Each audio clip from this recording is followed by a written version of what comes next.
કોઈ સુવિધા નહીં, કોઈ ફેસિલિટી નહીં, કોઈ આર્મી નહીં, કોઈ પોલીસ નહીં.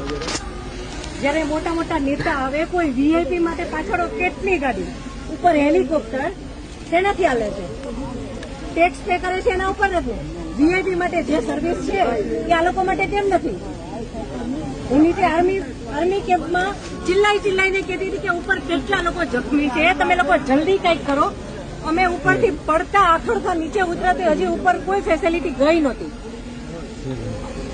ઉપર આટલું બધું થઈ ગયું હતું, નીચે આર્મીને ખબર કેમ ન પડી કે ઉપર આ થઈ ગયું છે? આતંકવાદી અમારી સામે આવીને ગોળી મારી જાય છે. હિન્દુ મુસલમાનને અલગ કરીને હિન્દુના બધા ભાઈઓને ગોળી મારી છે. તો આપણી આર્મી કરે છે શું? લાખોની સંખ્યામાં આર્મી હતી ત્યાં. અને જે ટુરિસ્ટ પ્લેસ છે ત્યાં કોઈ આર્મી મેન નહીં, કોઈ પોલીસ મેન નહીં, કે કોઈ ફર્સ્ટ એડ કિટ નહીં, કાંઈ જ સુવિધા નહીં. એમાંથી એક આર્મી મેન એવું કહે છે કે તમે લોકો ઉપર ફરવા શું કામ જાઓ છો? હવે તમે મને એ વાતનો જવાબ દો. જો આ રીતનું હતું તો તમે અમને જવાબ શું કામ દો છો? નહીં, હવે મારા ઘરનો સ્તંભ વયો ગયો છે. હવે તમે મને પાછો આપો, મારે બીજું કઈ ન જોઈએ.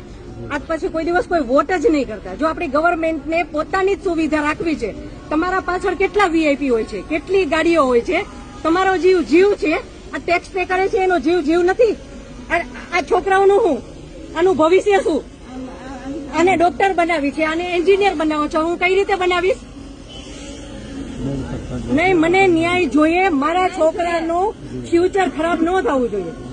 આટલા વર્ષની સર્વિસમાં એને ટેક્સ તમે કટ કરીને તમે સેલરી આપો છો ને, અને ઉપર જતા અમે કઈ પણ વસ્તુ ખરીદીએ છીએ, ક્યાંય જઈએ છીએ, ફરીથી ટેક્સ, ટોલ ટેક્સ, બધા ટેક્સ તમે અમારી પાસેથી લ્યો છો.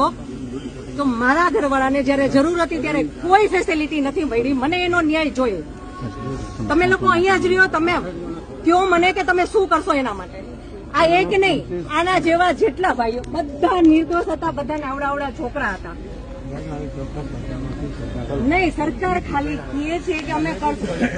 આ બધું બની ગયું. આ બધાને હોસ્પિટલ ખબર નહીં શું ફેસિલિટી મળી ન મળી.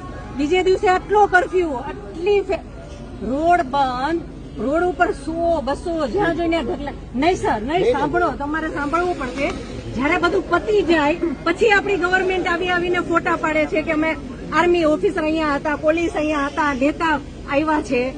પછી શું કામનું? અને આર્મી ઓફિસર એવું કેમ બોલી શકે કે તમે લોકો ઉપર જાઓ છો શું કામ ફરવા? અને ત્યાં એક બોલ્યો તો બાકીના બધા સાંભળતા હતા, તો કોઈ કઈ ત્યારે કેમ ન બોલ્યું? અમે ત્યારે એમ બોલ્યા કે આર્મી મુર્દાબાદ, કે આર્મી હાય હાય, તો અમને પકડીને કેમ અંદર ફેંકી દેશે?